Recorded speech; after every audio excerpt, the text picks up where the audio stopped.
नमस्कार। आशा है आप सब बहुत अच्छे हो। पिछले एपिसोड में हम लोग ट्रेडिंग मिस्टेक के ऊपर कुछ बातचीत किए।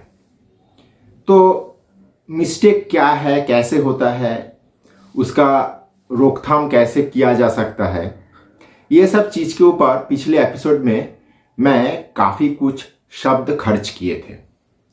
आज का एपिसोड में मैं ये बारे में बात करना चाहता हूं कि ट्रेडिंग का डिसिप्लिन क्या हो। अगर आप एक ट्रेडर बनना चाहते हो तो अपना शौक से तो बनने के लिए आए हो, तो आपके सामने एक फ्रेमवर्क रहना आवश्यक है। तो ट्रेडिंग का डिसिप्लिन कैसे क्या हो, मैंने हमेशा एक चीज के ऊपर गौर किए। हर किसी को यह सिखाने का कोशिश करता हूं कि आप चाहे किसी भी चीज के ऊपर काम करो, चाहे एक सॉफ्टवेयर डेवलपमेंट का काम करो, चाहे एक दवाई का मेडिसिन शॉप खोलो या कुछ भी करो, हमेशा उस चीज में कुछ ना कुछ नियम होता रहता है। और वो नियम अगर आप अपने सामने एक पॉइंट वाइज लिख के काम को करने का कोशिश करोगे तो एक समय जाके देखोगे कि ये काम 1-2 का खेल बन जाता है। मतलब इतना आसान सा काम हो जाता है कि उस काम में कुछ प्रेशर या ट्रबल रहता नहीं है। तो अगर मैं एक डे ट्रेडर बनना चाहता हूं तो एज ए ट्रेडर मुझ में क्या डिसिप्लिन रहना चाहिए, मैं एक एक करके बिंदु पहले आप लोगों को बोल देता हूं, फिर उसका डिटेल एनालिसिस करेंगे। पहला चीज, आपके पास एक परफेक्ट ट्रेडिंग प्लान रहना चाहिए। दूसरा आपके पास आपका पोजीशन साइजिंग के ऊपर क्लियर कट धारणा रहना चाहिए। तीसरा, आपका डेफिनिट स्टॉप लॉस लेवल रहना चाहिए। और चौथा वो है आपका डेली लिमिट रहना चाहिए। अब पीछे से आता हूं। डेली लिमिट आपका ये 4 ट्रेडिंग रूल का सबसे लास्ट पॉइंट है, डेली लिमिट। ये लिमिट है क्या चीज?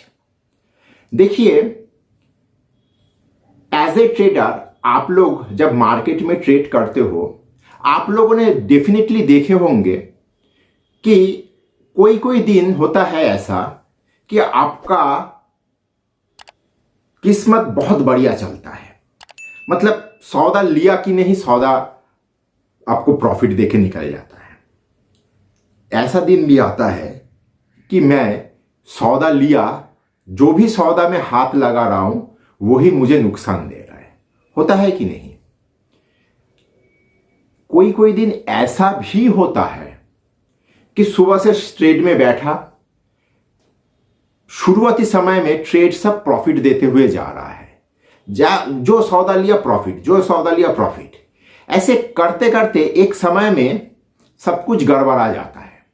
मतलब प्रॉफिट हो रहा था, मैं 1, 2, 5, 7, 10 सौदा कर लिया, मेरा अच्छा खासा प्रॉफिट हो रहा था। मैं अगर स्क्रीन के सामने से चला जाता तो मेरा साथ प्रॉफिट चला जाता।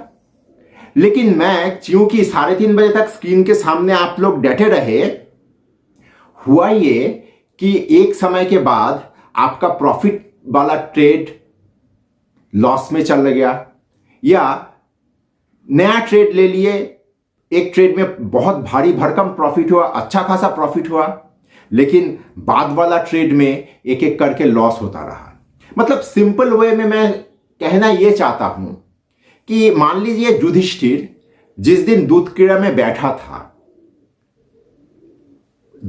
जहां वो देखा कि कुछ ना कुछ गड़बड़ हो रहा है, वो क्रीड़ा से अगर क्विट कर जाता तो ना उसका भाई को, उनका वो खुद को, 4 भाई, पत्नी, सबको तो अपना दांव में लगा दिया। तो वो अगर एक जगह पे रुक जाता, कहां रुकना है पता होना चाहिए, चाहे वो प्रॉफिटेबल सौदा हो, चाहे वो लॉस मेकिंग सौदा हो। एक और उदाहरण देखिए, विजय माल्या, क्या था उसका कंपनी का टैगलाइन किंगफिशर का? किंग ऑफ गुड टाइम, यही था ना। किंगफिशर एयरलाइन किया, अच्छा किया तो किया, हो गया। अब जहां उसको समझ में यह आ रहा है कि यह मुझसे हो नहीं रहा है, हर बिजनेस हर किसी के लिए नहीं होता है, यह सबसे पहला चीज है, इसको एक्सेप्ट कर लेना चाहिए। मैं अगर बढ़िया सॉफ्टवेयर बनाता हूं तो आवश्यक नहीं है कोई उसी तरह मुझको देख के कोई उस तरह का सॉफ्टवेयर बना पाए। तो सिंपल सा चीज ये है कि जहां विजय माल्या ये फील कर लिया कि मुझसे ये धंधा नहीं हो पा रहा है, मुझे क्विट करना चाहिए, वो किया नहीं, करते गए करते गए करते गए। आज क्या हुआ? पैसा गया, खानदान का कंपनी जो था, मतलब पुश्तैनी कंपनी कोई तो वो चला रहा था, बाप दादा का कंपनी चला गया, इज्जत चला गया। आज के तारीख में देश से भागा हुआ एक भगोड़ा है, भगोड़ा, ये तो आप लोग मानोगे। तो डेली लिमिट एक ट्रेडर को हमेशा रखना चाहिए, चाहे प्रॉफिट का लिमिट हो चाहे लॉस का लिमिट हो। यह हुआ 4 नंबर पॉइंट। 3 नंबर पॉइंट मैंने क्या बोला था? Stop loss. देखिए, स्टॉप लॉस के बिना इस मार्केट में आज के तारीख में कोई कुछ सोचना भी महापाप है, पाप नहीं महापाप है। चाहे कोई कितना भी बड़ा सौदा करने वाला हो, चाहे वो कितना बड़ा एनालिस्ट हो, चाहे वो कितना बड़ा स्पेकुलेटर हो, उसका सामने एक स्टॉप लॉस रहना चाहिए। मैं गलत पढ़ूं तो क्या होगा? स्टॉप लॉस है उसका निवारण। स्टॉप लॉस तो रहना ही होगा। Stop loss first, stop loss second, stop loss last. बिना स्टॉप लॉस का कुछ नहीं होगा। दूसरा नियम क्या है? दूसरा नियम हुआ अपना पोजीशन साइजिंग। पोजीशन साइजिंग एक ऐसा इंस्ट्रूमेंट है जो आपको बहुत आरामदायक स्थिति में हमेशा रखेगा। एक व्यक्ति में ऐसा होता है कि मान लीजिए 2 सौदा राइट पड़ा, 3 सौदा राइट पड़ा, तो चौथा सौदा में उसके ऊपर शैतान आ जाता है, शैतान। अच्छा, मैं इतना परफेक्ट चल रहा हूं, चलो अपना पोजीशन क्या किया, उसको 1000 शेयर का सौदा करने का उसमें ताकत है, वो 1000 शेयर को वो क्या कर दिया, 10,000 15,000 कर दिया। समस्या का शुरुआत यहां से हो जाता है। तो अपना पोजीशन साइजिंग के ऊपर बहुत बड़ा काम करना होगा हर किसी को। एक व्यापारी जब एक दुकान देता है, उसका दुकान जब बहुत बढ़िया चलता है, वो व्यापारी अगर एम्बिशियस होता है तो वो एक दूसरा दुकान के बारे में सोचता है, वहां से थोड़ा दूर, वहां से किसी दूसरे जगह जहां पे बिजनेस बढ़िया हो सकता है। इसी तरीके से तो एक छोटा दुकानदार एक धीरे धीरे बड़ा दुकानदार बनता है, या उसी दुकान को आज बाजू वाला दुकान को खरीद के उस दुकान को बड़ा करता है। तो हर किसी का एक टेक्निक होता है। पोजीशन साइजिंग आप देखोगे कि कभी कभी सौदा बहुत राइट हुआ आपका, लेकिन आपने इतना ज्यादा पोजीशन ले लिया कि जहां 2-3 रुपये सौदा पहले आपने लिए 10 रुपया में, और 10 रुपया में लेने के बाद वो सौदा में जहां 1 रुपया का गिरावट आ गया, आप में प्रॉब्लम चल रहा है, और आपने क्या किया, प्रेशर में आके आपने सौदा बेच दिया, या मार्केट आपको प्रेशर डाल के बिकवा दिया, और जहां आपने बेच दिए उसके बाद वो सौदा लगातार ऊपर की तरफ चलता गया और आप हाथ मलते हुए देखते रह गए। तो पोजीशन साइजिंग। अब आता हूं एकदम पहला नियम, क्या है? Trading plan. देखिए, ट्रेडिंग प्लान एक सब्जेक्टिव मैटर है।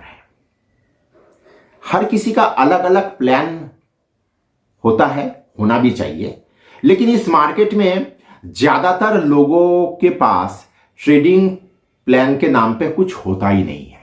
डब्बे के सामने जाके बैठा, स्क्रीन को देखा, जहां मन चाहा उसको चल रहा है, देख लिया, कर लिया, इस तरह से लोग करते हैं। ट्रेडिंग प्लान एक बहुत बढ़िया चीज होता है।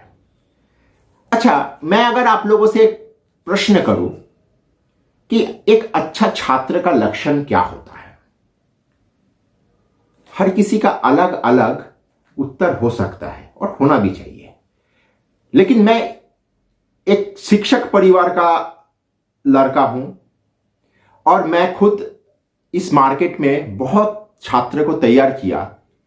मेरे नजर से एक अच्छा छात्र वो होता है जो क्लास वर्क और होमवर्क दोनों बढ़िया करे।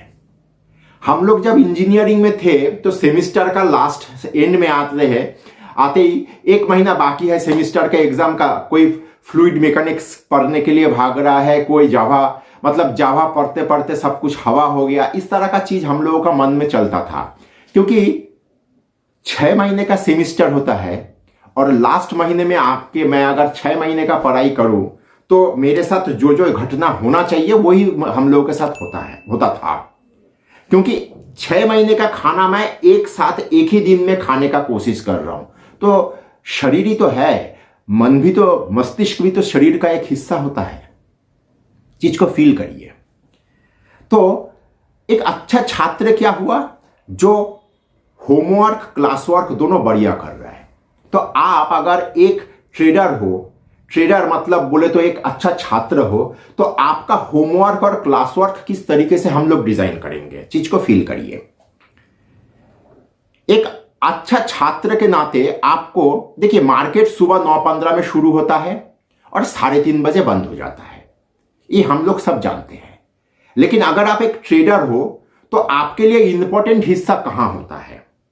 9:15 से सुबह 9:15 से 11:30 बजे तक आपका पहला सत्र होता है। और दोपहर का सत्र कहां से शुरू होता है? आपका 1:30 बजे से 3:30 बजे का सत्र। इसके अंदर आप ट्रेड करते हो, उसी वक्त मार्केट में एक्टिविटी ज्यादा होता है, इसीलिए आप ट्रेड लेते हो, राइट? लेकिन अगर आप एक अच्छा ट्रेडर हो तो आप जो दोपहर का सत्र चलता है, सेकेंड हाफ का जो मार्केट चलता है, उस मार्केट में आप जिस तरह से ट्रेड लेते हो उसी तरीके से आप अगला ट्रेडिंग डे मतलब नेक्स्ट डे का प्लान भी आप कर लोगे। कैसे? देखिए, मान लीजिए आपके पास एक सॉफ्टवेयर है, जो सॉफ्टवेयर के माध्यम से आप मार्केट को रीड कर रहे हो, मार्केट को देख रहे हो, मतलब सॉफ्टवेयर का आंखों से आप मार्केट को देख रहे हो।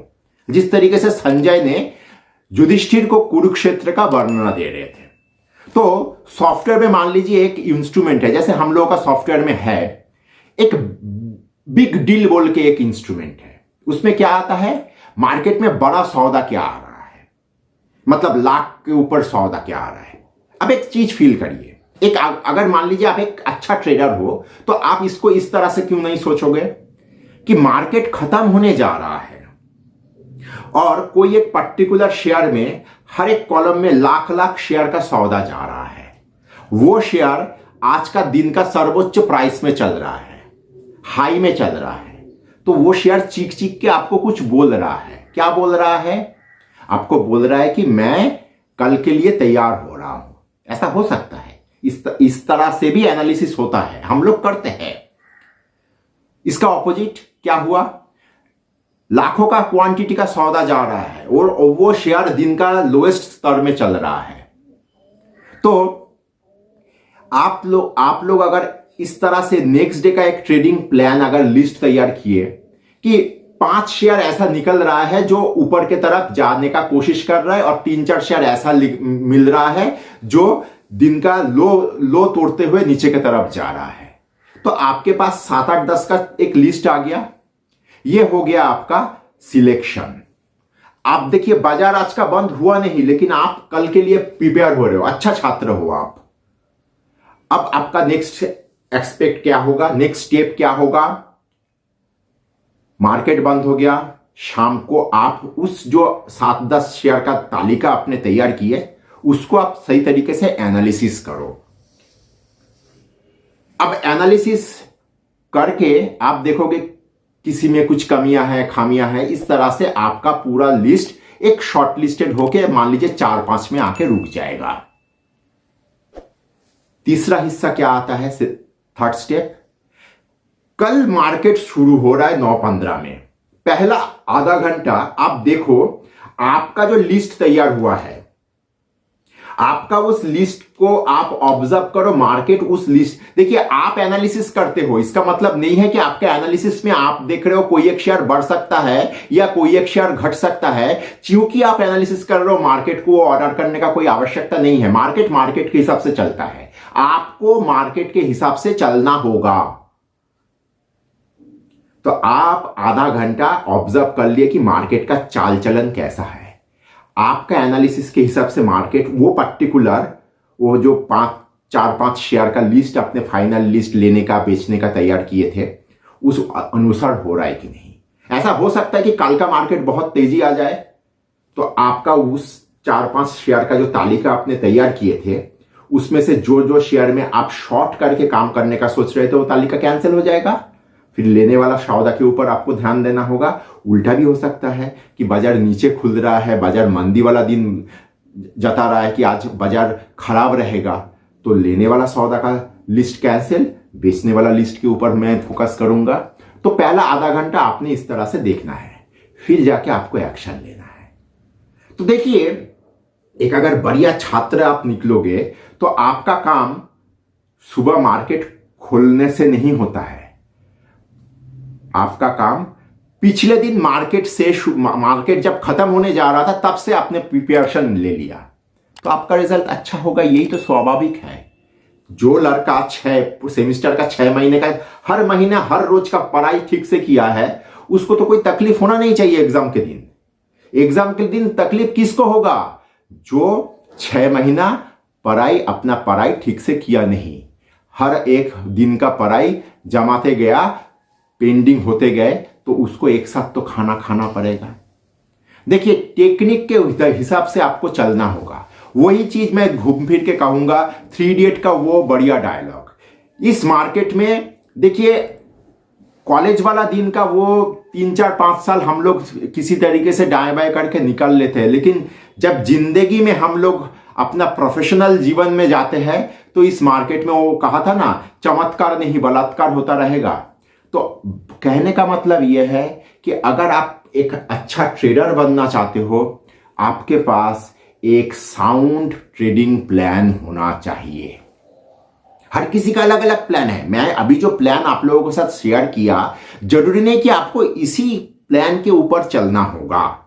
अगर आप एक सिस्टम ट्रेडर हो तो आप सिस्टम के हिसाब से आपको चलना होगा। अगर आप सिस्टम ट्रेडर हो तो आपने मैं जो बोला कि 9:15 से 11:30, 1:30 बजे से 2:30 बजे, इस तरह का कुछ नहीं है। 9:15 से 3:30 पूरा दिन आपके लिए है, अगर आप एक सिस्टम ट्रेडर हो। लेकिन हर कोई तो सिस्टम ट्रेडर बनता नहीं है, बन नहीं सकता। तो आपके पास एक साउंड ट्रेडिंग प्लान रहना चाहिए। अगर आप ये 4 जो मैं डिसिप्लिन आप लोगों के साथ शेयर किया, इन 4 के ऊपर आप लोग थोड़ा थोड़ा काम करोगे, तो मैं दावे के साथ कह सकता हूं कि आप लोगों को ट्रेडिंग में सफलता मिलेगा। आशा है आज का एपिसोड में आप लोगों को थोड़ा बहुत कुछ सिखा पाया ट्रेडिंग डिसिप्लिन के ऊपर। धन्यवाद।